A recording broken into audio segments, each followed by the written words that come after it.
기분 좋은 일 있으신가 봐요? 나 입원했잖아, 사고 나서. 정말 아프신 거 맞아요? 맞아. 그런데 왜 그렇게 웃으세요? 거짓말 들통난 것 마냥요. 아이고, 이번에는 사기 아니야. 진짜 차가 와서 박았다니까.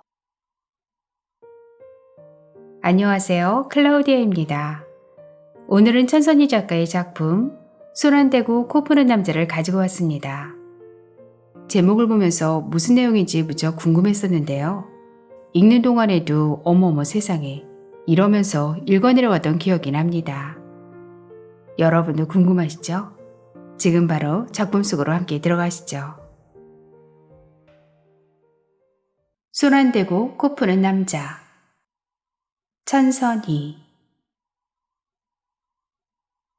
야, 이 새끼야, 거기 안 서? 영록은 자신의 등을 치고도 아무렇지 않게 후진하고 있는 자동차 앞에 잽싸게 가서 소리쳤다. 자동차 안에 있는 젊은 남자는 못 들은 척하며 계속 후진을 했다. 좋은 말 할 때 창문 열어라. 어디서 그냥 도망가려고 해? 화가 난 영록은 주먹으로 자동차 앞 유리를 2번 내리쳤다. 그때야 남자는 시동을 끄고 창문을 열었다. 왜요? 너 나 박았어 안 박았어? 젊은 남자는 고개를 갸우뚱거리기만 했다. 나 지금 등과 허리가 아파 죽겠거든? 어떻게 할 거야? 죄송합니다. 남자는 그때야 상황 판단이 됐는지 고개를 연거푸스기며 말했다. 죄송한 게 문제가 아니라 내가 지금 뼈마디가 쑤시고 아프다고. 제 명함입니다. 병원 먼저 가보시고 연락 주세요. 영롱은 명함을 받았지만 믿지 못하겠어서 바로 확인 사살에 들어갔다. 전화번호를 부르기에 통화 버튼을 눌렀다. 신호가 가자 남자의 핸드폰에서 벨소리가 울렸다. 그때서야 영록은 보험회사에 전화를 먼저 해놓으라고 말했다. 남자는 영록이 말을 순순히 따랐다. 남자가 보험회사에 전화하는 동안 영록은 웃음을 참느라 혼났다. 하마터면 소리내어 웃어버릴 뻔했다. 자동차에 제대로 몸을 부딪혔어도 일이 원활하게 진행되지 않을 때가 많았는데 이번 사고는 순조롭게 진행되는 것 같아서 기분이 좋았던 것이다. 사실 영록이 앉아있던 자리는 사람이 앉아있으면 안 되는 자리였다. 좁은 골목길인데다 차들이 자주 들락거리기 때문에 사람이 길바닥에 앉아있으면 백미러로도 확인이 잘 안 될 수 있는 위치였다. 그곳에서 영록은 담배를 피우고 있었다. 영록은 작년에도 딱 이 자리에서 사고가 나 5일 입원하고 합의금으로 150만 원을 챙겼었다. 영록은 어떻게 하면 살짝 부딪히고 들어놓을 수 있는지 너무나 잘 알고 있었다. 거의 10년 넘게 비슷한 방법으로 보험금을 챙겨왔고 입원한 날로만 따져도 만 2년은 될 것이었다. 가끔 가해자가 보험을 들지 않아 허탕을 칠 때도 있었고 전체 6개월이 나왔는데 병원 측에서 2개월 이상 입원할 수 없다고 해 입원 일수를 다 채우지 못하고 합의를 본 적도 있었다. 그래도 보험금이 짭짤했다. 1,200만 원이 보험금을 타먹었기 때문이다. 영록이 보험 사기를 치고 입원을 밥 먹듯이 할 수 있었던 것은 그에게 정해진 직업이 없어서 가능했다. 그는 아주 어려서부터 집을 나와 건설 현장을 전전했다. 딱 한 번 직장 생활이라는 것을 한 적이 있기는 했다. 제법 오래 다닌 직장이었는데 채무자들에게 돈 받는 일이었다. 중학교도 졸업하지 못했지만 영록은 규모가 꽤 큰 채권 주심 회사에 당당히 들어갔다. 사문서 위조 덕분이었다. 늦은 나이에 들어간 직장은 자유로운 영혼을 가진 영록과 너무 잘 맞았다. 출퇴근 시간을 지키지 않아도 해고되지 않았다. 그래서 출근하기 싫은 날은 바로 외근으로 돌렸고 지방 출장 일정을 잡았다. 영록은 회사에 다니면서 채무와 채권에 대해 자세히 알게 되었다. 지식이라곤 어릴 적 외갓집에 얹혀 살 때 읽은 세계 고전문학 전집이 전부였던 영록은 법에 대해서 조금씩 알아가는 재미가 쏠쏠했다. 영록이 관심을 더 많이 쏟았던 부분은 빌린 돈을 갚지 않는 방법, 법망을 피하는 방법, 재산을 빼돌리는 방법과 어떻게 하면 채무자들을 잘 협박해 돈을 받아낼 수 있는지, 채권 시장의 생리 등이었다. 영록은 직장을 다니면서 하고 싶은 여행도 원 없이 했다. 개인 돈은 전혀 들이지 않고 지방 출장을 핑계 삼아 공금으로 여행을 다녔기 때문이다. 그러나 행복한 생활은 그리 오래 가지 못했다. 영록은 자신의 삐딱한 성격과 욱하는 기질, 불량한 출퇴근을 잘 컨트롤하지 못했다. 7년 동안 다닌 것도 기적에 가까울 정도였다. 아슬아슬하게 넘어간 세월만큼이나 영록은 회사에서 눈에 가시였다. 결국 8년차가 되던 해에 직장생활은 끝이 났다. 그 이후 지금까지 직장생활은 하지 못하고 있었다. 직장을 들어갈 수 있는 기회가 몇 번 있었지만 번번이 버티지 못하고 나오게 되었다. 어쩔 수 없이 본업이었던 미장일을 다시 하게 되었다. 영록은 본업 또한 충실하지 못했다. 배운 게 도둑질이라고 빚독 쪽에 시달려 지푸라기라도 잡고 싶은 사람들을 상대로 어깨너머로 배운 얄팍한 법상식을 이용해 짭짤한 부수입을 올리는데 더 시간을 투자했다. 자칭 법무사 사무장 역할을 했던 것이다.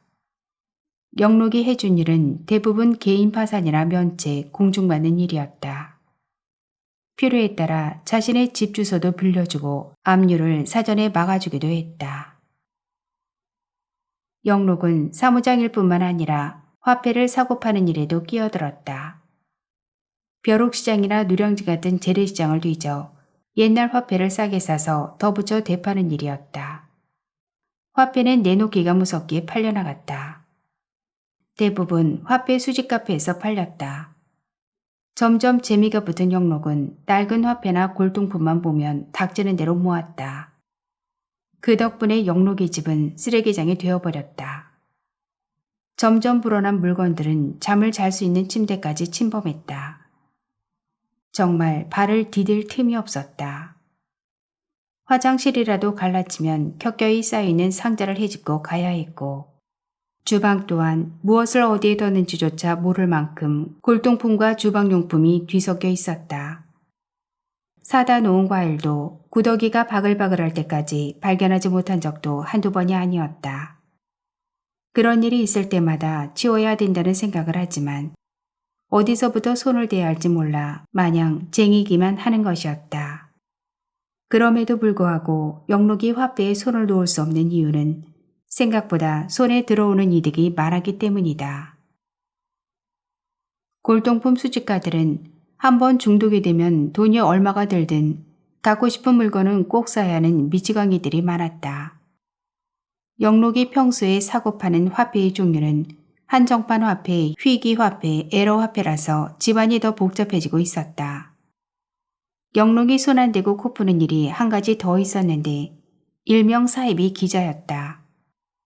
대형 폐기물이나 덩치 큰 쓰레기를 불법으로 투기하는 현장을 잡아 협박하거나 흥정해서 돈을 뜯어내는 일이었다. 명함까지 파서 가짜 기자 노릇을 톡톡히 했다. 하지만 그 노릇은 몇 년하고 때려치웠다.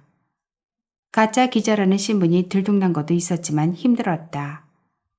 얄팍한 법지식과 말발로만 해결되면 더할 나위 없이 좋은 직업이었지만 10건 중 7건이 조직폭력배들과 연관되어 있었다. 2번 협박당한 뒤로 깨끗이 접었다. 이래저래 돈벌이가 시원찮아지자 고심 끝에 생각해낸 돈벌이가 보험 사기였다. 교통사고를 위장해 보험금을 타먹는 수법. 어차피 누군가에게는 지급해야 하는 보험금이라면 자신이 좀 타먹는 것도 나쁘지 않겠다는 생각이 들었고 보험자도 또한 본인 돈이 들어가지 않기 때문에 별 죄의식 없이 시작할 수 있었다. 일은 생각보다 쉬웠고 돈도 많이 들어왔다.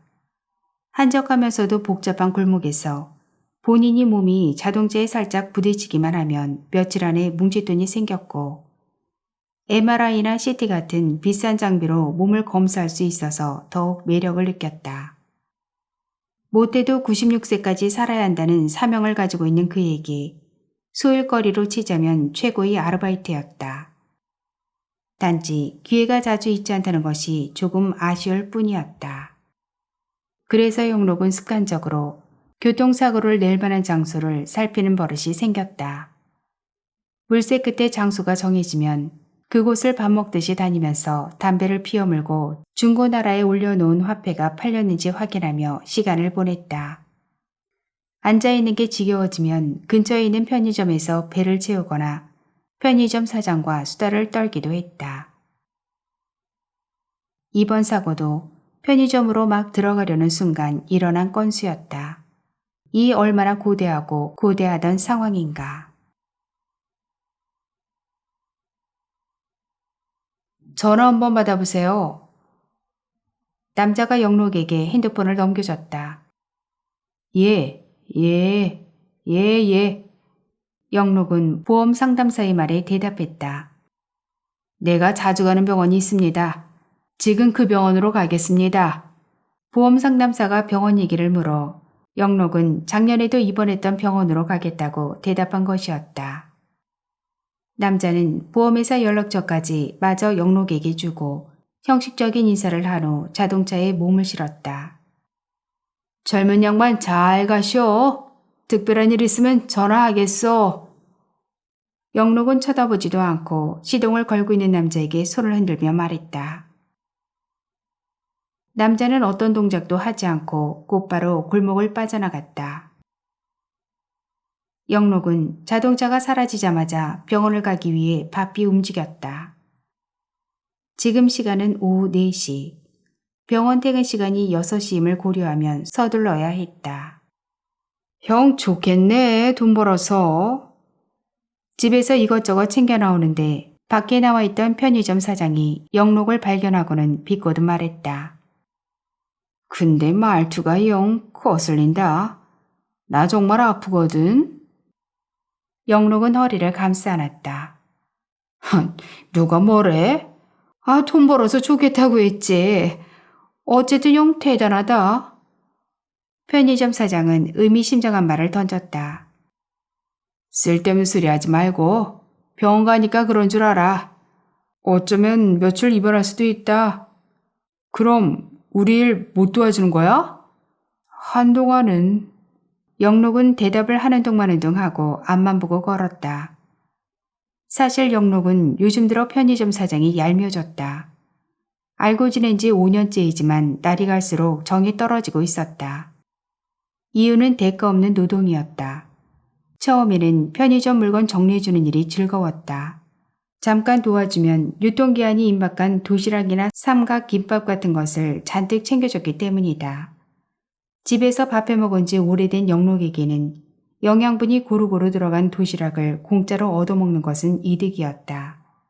고민 끝에 영록은 본격적으로 물건 정리하는 일을 도와주기 시작했다. 물건이 들어오는 시간에 맞춰 편의점으로 출근하듯 들락거렸다. 문제는 시간이 갈수록 영록이 해야 하는 일이 많아졌다는 것이다. 나중에는 알바생이 시급을 아끼려고 1시간 늦게 출근시키기까지 했다. 워낙 손 안 대고 코 푸는 일을 좋아하는 영록이지만 이건 아니다 싶었다. 그렇다고 당장 그만둘 수도 없었고 알바비를 쳐달라고 할 수도 없었다. 이렇든 저렇든 편의점 사장과 인연이 끊어지려면 영록이 이 동네를 떠나는 방법밖에 없었다. 어쩌면 그 시기가 멀지 않을 수도 있었다. 영록에 사는 집주인이 한 달에 한 번꼴로 영록에게 방을 빼라고 하고 있었다. 명목은 월세로 내놓겠다는 것인데 영록은 집주인의 말을 100% 믿지 않고 있었다. 집주인이 영록을 내쫓으려고 하는 이유는 쓰레기 때문이었다. 옥상에서 키우고 있는 강아지도 마음에 안 들어 했고 대문 앞에서부터 계단을 지나 영록의 집안까지 쌓여있는 쓰레기 더미를 거슬려 하고 있다는 것을 몇 년 전부터 눈치채고 있었다. 영록은 방 빼라는 집주인에게 전세금의 10%를 미리 달라고 하고 있었다. 집주인은 주지 않았다. 집주인이 영록에게 미리 돈을 주지 않는 이유는 따로 있었다. 영록이 몇 호는 나올 것 같은 쓰레기들을 정리하지 않고 도망갈까봐 불안해서였다. 영록은 끝까지 가보자는 식으로 집주인의 의중만 보고 있었다. 법으로도 영록이 유리했다. 집주인이 계약금이 아까워 내놓지 않으면 영록은 다음 계약 기간까지도 버틸 수 있었다. 특별히 손해볼 일도 없었다. 편의점 사장에게는 그 얘기는 아직 안 했다. 이사가 결정되면 그때 말할 생각이었다. 병원 근처까지 내려온 영록은 묵직한 자신의 오른손을 내려다보았다. 담배가 세 상자가 든 비닐봉지를 들고 있었다. 들고 있는 담배는 다른 담배보다 500원 싼 한라산이었다. 담배값이 2배로 오른 이후부터 계속 피우고 있는 담배였다. 가끔 편의점에 담배를 납품하는 영업사원에게 빼돌린 담배를 사서 피웠는데 이번에도 샀다. 어차피 피워야 할 담배인데 계산적으로 이익이라면 당연히 사야 하는 게 영록다운 발상이었다. 분명 집에 두고 온 줄 알았는데 손에 들려 있으니 참 난감했다. 편의점을 지나쳐 올 때 생각났다면 편의점에 두고 왔을 텐데 지금 편의점까지 올라가기에는 너무 멀리 내려왔다. 그렇다고 병원까지 담배를 들고 가기도 좀 그랬다. 영록은 생각 끝에 단골 핸드폰 가게에 들어갔다. 이거 좀 맡깁시다. 사장은 보이지 않고 여직원만 있었다. 여직원은 오며 가며 몇 번 본 적이 있는 얼굴이었다. 네? 알지도 못하는 남자가 무작정 들어와 물건을 맡기자고 하자 여직원은 정색을 했다. 그전에는 뭘 하고 있었는지 의자에 앉아 깔깔깔 웃고 있었는데 얼굴색이 확 변하니까 영록도 기분이 좋지 않았다. 요 앞에 병원을 가야 하는데 들고 가기가 그러네요. 영록은 감정을 숨기고 정중하게 부탁했다. 거기다 두세요. 여기요? 영록은 출입문 앞 화분 옆을 가리키는 여직원의 손을 따라 고개를 움직였다. 네. 안전한 곳에 놔두면 안 될까요? 중요한 물건이라서 그래요. 영록이 담배가 든 봉지를 내려놓지 않고 말했다. 에게 담배래요. 담배가 무슨 중요한 물건이에요. 그냥 여기다 두고 가세요. 여직원은 영록이 있는 곳까지 다가와 봉잔을 들여다봤다. 거참 더럽게 쌀쌀맞네. 두고 가시라니까요. 영록이 화를 내며 말하자 겁이 난 여직원이 기어들어가는 목소리로 말했다. 됐다고요? 영록은 뒤도 돌아보지 않고 핸드폰 가게를 나와 건너편에 있는 병원으로 향했다. 영록이 교통사고 날 때마다 자기 발로 들어가고 있는 단골병원은 대형 병원보다는 작고 의원보다는 큰 병원이었다. 대형 병원까지 가려면 분당까지 가야 했는데 영록에게는 너무 멀었다. 집에 들락거리며 강아지 밥도 줘야 하고 심심하면 편의점에 들려 수다도 떨어야 하고 유통기한 임박한 도시락도 얻어와야 했기 때문에 늘 집 근처의 병원을 선택했다. 특히나 대형 병원은 입원할 때 절차도 복잡할 뿐더러 간섭 관여하는 게 많아서 영록에게는 잘 맞지 않았다. 또 오셨네요. 병원 접수대에서 이름과 생일을 적고 있는데 뒤에서 누군가 툭 치며 말했다. 누군데 내 어깨를 쳐? 영록은 기분 나쁜 표정을 하며 뒤를 돌아봤다. 이 병원 원무과에 있는 김 부장이었다. 김 부장은 영록이 교통사고로 처음 입원했을 때부터 근무하고 있었기 때문에 영록을 잘 알았다.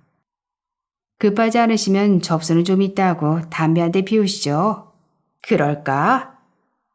영록과 김 부장은 병원 건물 뒤에 있는 정원에 가서 담배를 한 대씩 입에 물었다. 입원하셔야죠. 김 부장이 머리를 굽신거리며 말했다. 허리가 조금 아프긴 한데 봐야 알지. 처음에는 등이 아프더니 통증이 점점 밑으로 내려오는 것 같네. 그러니까 입원하셔야죠. 김 부장이 또 실실거리며 말했다. 내가 입원하면 김 부장한테 콩고물이라도 떨어지나?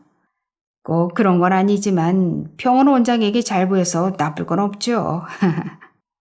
이제 제 나이도 있는데 여기서 정년퇴직하려면 어쩔 수 없습니다. 김 부장이 말 안 해도 나는 입원할 거야.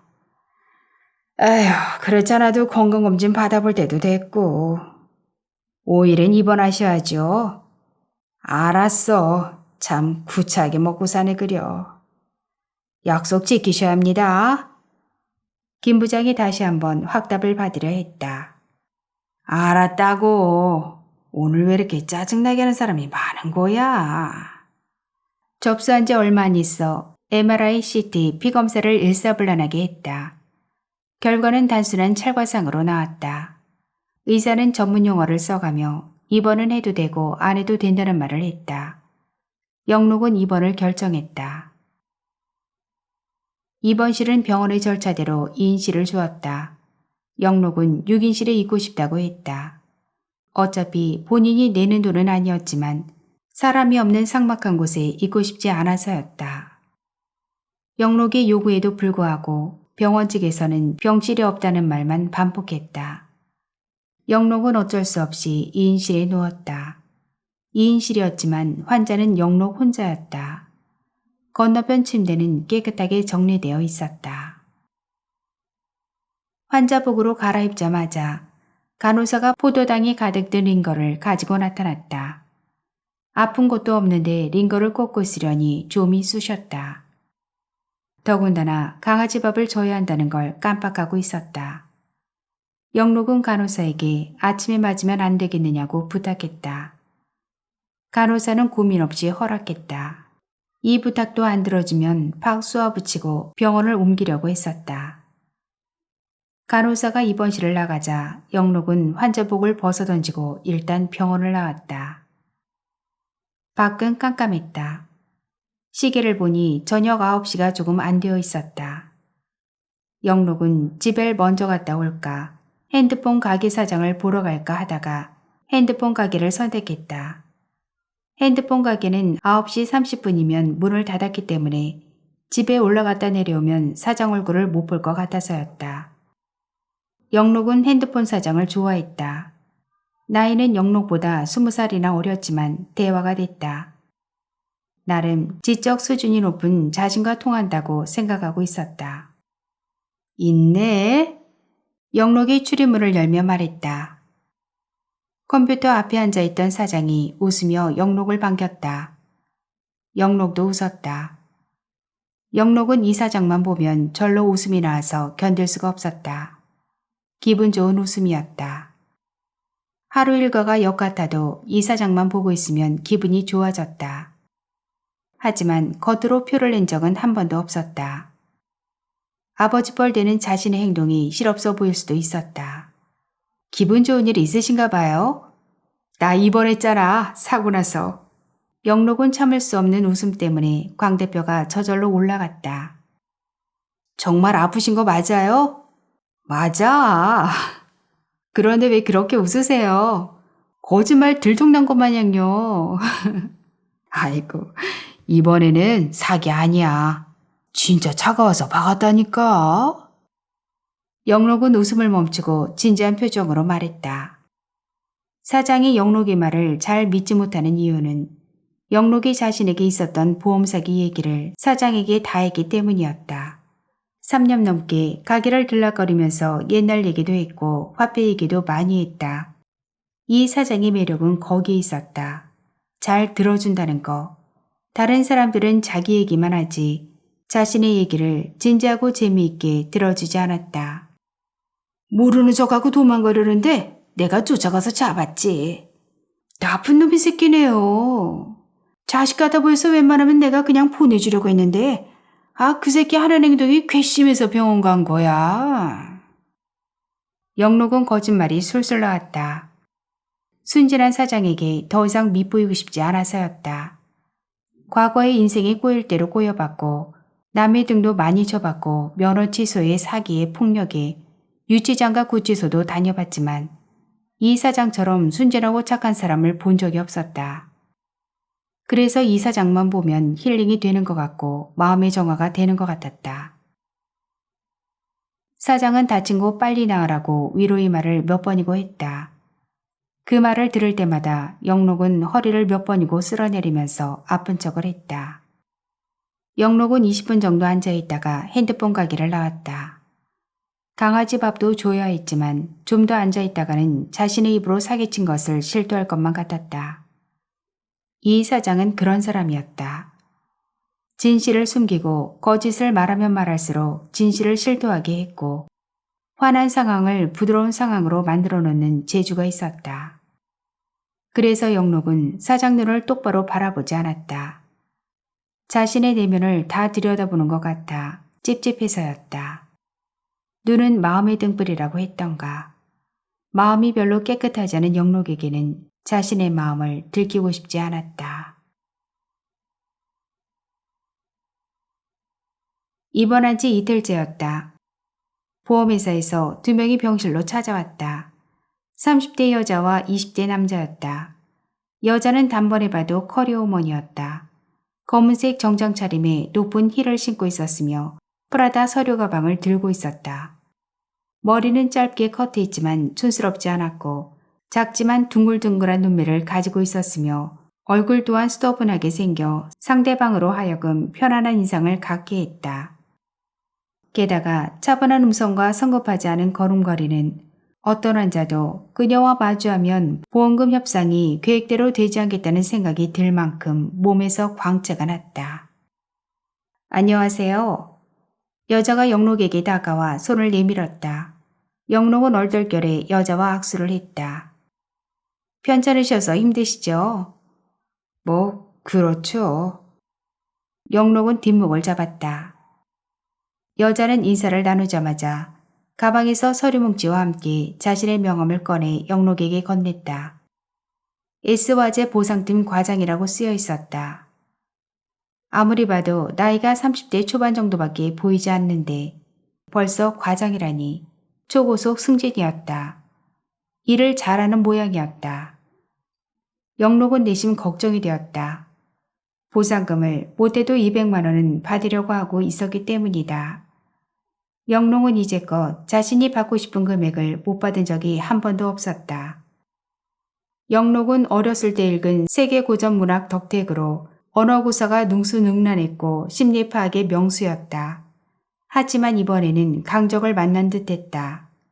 처음에 느꼈던 첫인상과는 달리 여자의 눈은 매서운 매의 눈처럼 날카롭게 보였다. 뭔가 주시하는 저 눈빛, 영록의 마음을 읽으려는 눈빛이 역력해 보였다. 일 잘하시나 봐요. 완전 초고속 승진인데요, 김 과장님. 영록은 약간 비아냥거리는 듯 말했다. 나름 기선제압을 위한 선방이었다. 멀려. 아직 결혼도 못하고 이 회사에 몸담은 지가 벌써 14년 차인데요. 이직급이면 늦은 거죠. 영록은 조용조용 말하면서 목소리에 힘이 들어간 여자의 말투에 더 이상의 말장난은 힘들겠다는 생각이 들었다. 영록은 무슨 말을 하려다 말고 여자의 다음 말을 기다렸다. 여자는 계속 서류 뭉치를 뒤척거렸다. 영록은 여자의 행동 하나하나를 주시했다. 이윽고 여자가 서류에서 눈을 떼고 고개를 들었다. 영록은 자신도 모르게 침을 꿀꺽 삼켰다. 보상금이 얼마 안 나올 것 같아요. 여자가 입을 뗐다. 왜요? 내가 이렇게 다쳤는데요? 영록은 더듬거리지 않으려고 더 경직된 말투로 대답했다. 사고난 위치가 주택가 골목이라 보상금 자체가 덜 나옵니다. 그런 게 어디 있어요? 사고가 어디서 나든 사고는 사고지요. 얼마를 원하시는데요? 여자는 단도직입적으로 말했다. 200만 원은 받아야겠소. 네? 여자는 놀란 표정을 지었다. 이거 보쇼 과장님. 내가 페인트공인데 하루 일당이 얼마인 줄이나 아시오? 30만 원이요 30만 원. 예약되어 있던 공사까지 취소당했소. 이 금액이 많은 줄 아시오? 나름대로 크게 다치지 않아서 양심껏 얘기한 금액이니 더 이상 빼려고 하지 마시오. 120만 원 이상은 못 드립니다. 여자는 단호하게 말했다. 마음대로 하시오. 나도 합의 안 볼 거요. 계속 입원해 있을 거요. 그 상황에서는 충분히 사고를 감지할 수 있고 피할 수 있는 사고였을 겁니다. 피할 수 있었는데 피하지 않은 것에 대한 본인 책임도 있다는 얘기입니다. 저는 아무 잘못이 없어. 그리고 꼭 200만 원은 받아야겠소. 영록은 끝까지 굽히지 않았다. 일단 오늘은 돌아가겠습니다. 좀 더 생각해 보세요. 여자는 같이 온 남자에게 눈짓을 주며 서류를 가방에 넣었다. 그때 병실 문이 열렸다. 아, 맞다. 아이고, 이 현자는 병원밥 안 먹지. 점심을 가지고 들어오던 아줌마가 식판을 들고 들어오다가 도로 나가며 말했다. 여기다 놓고 가요. 안 먹잖아요. 어제도 안 먹어놓고선. 아줌마는 식판을 들고 말했다. 눈치 없는 아줌마의 말대꾸가 영록은 너무도 짜증스러웠다.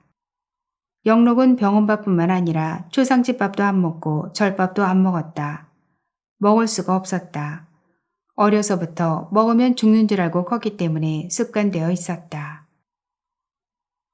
영록은 자신이 태어나기 전에 5명의 형제가 먼저 갔다.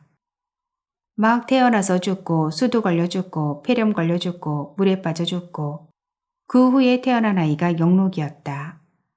영록의 가족은 영록마저 죽을까봐 전전긍긍하며 애지중지 키웠다. 그러다 보니 불길한 곳은 어디든 못 가게 했고 그곳에서 나온 음식은 혀도 대지 못하게 했다. 왕자처럼 대접받고자 하는 세월이 너무 짧아서 그렇지 귀한 몸은 확실했다. 영록이 7살 때 부모는 이혼했다. 아버지의 사업 실패도 있었지만 어머니의 색정도 한몫했다. 영록의 아버지는 충무로의 영화감독이었다. 영화 찍다 알게 된 15살 연하 여배우와 결혼을 해서 영록을 낳았지만 아버지의 사업 실패와 잦은 외박 때문에 어머니는 집을 나갔다. 영록은 아버지와 몇 년 살다 어머니에게로 갔다. 거기서 영록은 못 볼 것을 여러 번 봤다. 어머니는 영록을 작은 방에 가둬놓고 하루가 멀다고 남자들을 집으로 끌어들여 정사를 나눴다. 견디다 못한 영록은 어머니에게서도 뛰쳐나왔다. 15살 때였다. 그때부터 영록은 여태껏 자유롭게 살고 있었다. 물론 결혼도 해봤고 아들도 낳아서 길러봤다. 하지만 모두 헤어지고 흩어졌다. 아내의 바람기 때문이었다. 현장도 목격했다. 대부분 영록이 지방 갔다 올 때 일은 벌어졌다. 집에 남자를 끌어들였던 것이다. 아내는 걸릴 때마다 회사 동료라고 거짓말을 했다. 더 이상 참지 못한 영록은 아내를 폭행했다. 아내는 눈과 볼이 퉁퉁 부은 채로 아들을 데리고 집을 나갔다. 그 후 25년이 지난 지금까지 아내의 얼굴을 본 적이 없다. 아들은 군대 제대할 때까지만 연락을 주고받다가 연락이 끊겼다. 영록은 본인도 순탄치 않은 삶을 살았기 때문에 어떻게든 가정을 지켜보려고 애써봤지만 뜻대로 되지 않았다. 부모 복도 없었던 영록은 아내 복, 자식 복까지도 없는 인생을 살고 있었다. 하지만 영록은 자신의 삶이 결코 불행하다고 생각하지 않았다. 자유롭게 살고 있는 지금이 오히려 더 좋았다. 누구에게도 간섭받지 않고 책임지지 않고 사는 자신의 인생은 제법 쓸만하다고 늘 스스로에게 세뇌시키며 살고 있었다. 아줌마, 가지고 가세요. 안 드신다는데 가지고 오시면 어떻게 해요? 김대리, 원무과에 가서 지금 바깥 병원비에서 빼라고 말하고 오세요. 그 광경을 보고 있던 여자가 말했다. 어제 거는요? 아줌마가 멋쩍은 표정으로 물었다. 그건 어쩔 수 없잖아. 영록이 아줌마에게 소리를 질렀다. 내일 다시 올게요. 여자는 영록에게 가타부타 말하지 않고 병실을 나갔다. 식판을 들고 있던 아줌마도 여자애들을 따라 잽싸게 나갔다. 영록은 썰렁해진 병실을 쭉 둘러봤다. 갑자기 온몸에서 한기가 느껴졌다. 아픈 곳은 단 한 군데도 없었는데 갑자기 온몸이 다 쑤시고 아픈 것처럼 느껴졌다. 아무래도 뭔가 불길했다. 여자가 120만 원 준다고 할 때 그냥 받을 걸 그랬나 싶었다. 영록은 빨리 옷을 갈아입고 병원을 나왔다. 병원 출입문 앞에 보상팀 여자와 남자가 서 있었다. 둘이 뭔가 신중한 대화를 나누는 듯했다. 영록은 뒷문을 통해 병원을 빠져나가 택시를 잡아타고 편의점으로 가자고 했다. 평상시에는 걸어서 올라가거나 피곤할 때는 마을버스를 타고 올라가던 길이었지만 지금은 급했다. 택시는 2분 만에 편의점에 도착했다. 편의점 문을 열었을 때 사장은 보이지 않고 사장 부인만 있었다. 편의점을 두 곳을 하고 있었기 때문에 다른 지점에 가 있을 수도 있겠다 싶은 영록은 사장에게 전화했다. 다른 지점이었다. 영록은 누가 보지도 듣지도 않고 있었지만 주택가 뒤로 돌아가서 입을 손으로 막고 말했다. 김 사장, 왜 형? 왜? 김 사장은 특유의 뺀질거리는 말투로 대답했다. 그러니까 뭐요? 반땡하자. 영록은 입에서 맴돌았던 말을 툭 던졌다. 뭘? 김 사장은 끝까지 영록을 놀리고 있었다. 작년 사고는 김 사장이 없을 때 일어난 일이었지만 이번 사고는 김 사장이 편의점 안에서 다 보고 있었다. 보험금 타면 반땡하자고. 정말? 웬일이야 형이? 혼자 꿀꺽할 줄 알았더니. 당연히 내 보험금이지. 내가 사고 났으니까. 그럼 형 마음대로 하지 왜 나 준다고 그래? 알았으니까 반땡하자고. 그래서 말인데 영록은 말을 하려다가 머뭇거렸다. 말하지 말라고 그러는 거야? 김 사장이 선수쳤다.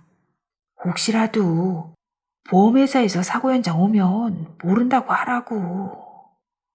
영록은 속 시원하게 말해버렸다. 방금 병원 앞에 있던 보험회사 직원이 계속 머릿속에 맴돌아서 미칠 지경이었다. 걱정하지 마. 꼭 반등하는 거다. 너 입이나 조심하라고. 영록은 신경질적으로 말하고는 전화를 끊었다. 아침 일찍 보험회사에서 다시 영록을 찾아왔다. 같이 왔던 남자는 없었고 여자만 왔다. 얼굴색은 나빠 보이지 않았다. 회사에서도 어차피 줘야 할 보상금을 적당히 조율해서 주라고 했을 것이다. 아니면 김 사장이 헛소리를 했을 수도 있고. 영록은 불안해졌다. 여자는 어제보다 화장을 더 진하게 하고 있었다. 정장 차림은 똑같았지만 아랫도리가 짧은 치마로 바뀌어 있었다. 립스틱 색깔은 새빨갰고 눈화장은 스모키 톤이었다. 손짓을 한 번씩 할 때마다 불가리 향수 냄새가 그윽하게 났다. 누구의 애간장을 누기려고 잔뜩 멋을 부리고 나타난 것일까? 영록은 안절부절 못하는 자신의 속내를 들키지 않으려고 애를 썼다. 평정심을 갖고 대해야 했다. 편의점 사장도 믿을 수가 없었다. 입이 가볍고 무역업을 하다가 쫄딱 망했기 때문에 돈이라면 물불을 가리지 않을 수도 있었다. 물론 영록의 손을 들어줘야 담뱃값이라도 나오기 때문에 의리를 저버리지 않았을 테지만 그래도 자신을 골탕 먹이려면 얼마든지 할 수 있는 인물이었다. 생각해 보셨어요? 여자가 침대맡에 다가와서 말했다. 영록은 아무 말도 하지 않았다. 어제 다시 알아보니까 생각해 봤어요. 120만 원 주세요. 내 몸 손상된 것만 생각하면 더 받고 싶지만 아들 같은 젊은 친구가 걱정을 많이 할 것 같아서 조금만 받기로 마음먹었어요. 할증도 붙어서 보험금도 더 내야 될 텐데 그것도 걱정되고. 영록은 여자의 말을 가로채며 말했다. 여자는 다른 얘기를 하지 않고 잘 생각하셨다는 말만 되풀이했다. 영록은 자신이 너무 선수쳤나 싶어 잠깐 후회도 했지만 빨리 마무리하고 싶다는 마음이 더 강하게 작용했다. 서류 작성하고 서명하고 여자의 얘기를 듣는 동안 영록은 너무 불안했다. 편의점 사장이 들이닥칠까봐 불안했고 여자가 한 번 더 현장에 가보고 싶다고 말할까봐 불안했다. 아직 무슨 얘기가 나오지 않는 걸 보니 어제 현장을 간 것 같진 않아 보였지만 그래도 보험금이 통장으로 들어올 때까지는 마음을 놓을 수가 없었다. 쥐도 새도 모르게 추진하려 했던 일이 생각대로 되지 않아 짜증스럽기는 했지만 일단 빨리 정리되는 게 낫겠다 싶었다. 다 작성된 서류를 들고 여자가 일어났다. 아무것도 한 것 없이 일을 잘 진행했다는 만족감이 들었는지 미인계가 협상하기도 전에 먹였다는 것에 뿌듯했는지 입꼬리를 올리며 미소를 머금었다. 고생하셨어요. 보험금은 내일 통장으로 들어올 거예요. 여자는 악수를 신청하며 말했다. 일 보시느라 과장님이 고생 많으셨죠. 영록은 두 손으로 여자의 손을 잡으며 연거푸 고개를 조아렸다. 아참, 그리고 이제 퇴원하셔야죠. 아직 아픕니다. 목적이 보험금 아니셨나요? 정말 몸이 아파서 3일은 더 있어야 할 것 같습니다. 영록은 자신이 들어놓은 보험에서도 돈을 받아먹어야 했기 때문에 이번 일수를 채우고 있는 중이라고 솔직하게 말할 수가 없었다. 그러셔요. 그럼 치료 잘하시고요. 이런 일로 또 뵙지 않았으면 좋겠습니다. 여자는 의미심장한 말을 남기고 병실을 나갔다. 영록은 잠깐 고개를 갸우뚱거리며 여자의 마지막 말을 되새김질해 봤지만 이내 생각을 멈췄다. 그러거나 말거나 일단 잘 넘어갔다는 것에 의의를 두고 싶었다. 다음 날 정확히 9시 30분에 영록의 통장으로 보험금이 들어왔다. 영록은 즉시 보험금의 절반을 뽑아 편의점 사장에게 가져다 주었다. 같이 공모한 것도 아니어서 너무나 아까웠지만 완전 범죄에 실패한 자신을 나무라 했으므로 쿨하게 줬다. 형, 똑바로 살아. 세상에 공짜가 어딨어. 아무튼 잘 쓸게. 김 사장은 특유의 껄렁껄렁한 어투로 말하고는 돈을 자신의 안쪽 호주머니에 넣었다. 시끄러워 임마. 영록은 두어 번 입맛을 다시며 편의점을 나왔다. 그리고는 다음번에는 꼭 완전범죄로 더 큰 건에 도전해야겠다는 마음을 품고 병원으로 돌아갔다. 낭독은 여기까지입니다. 천선희 작가는 2013년 문장 20일 가을호에 소설로 등단하면서 문장 20일 문예지의 소설을 다수 발표했습니다. 2016년부터 2017년 우륙도 신문에 소설을 연재하기도 했고요. 소설집으로 페인트 칠하는 여자, 개푸동에서 온 손님, 요양원 가는 길, 코로나가 먹일래 등이 있습니다. 오늘도 행복하세요. 감사합니다.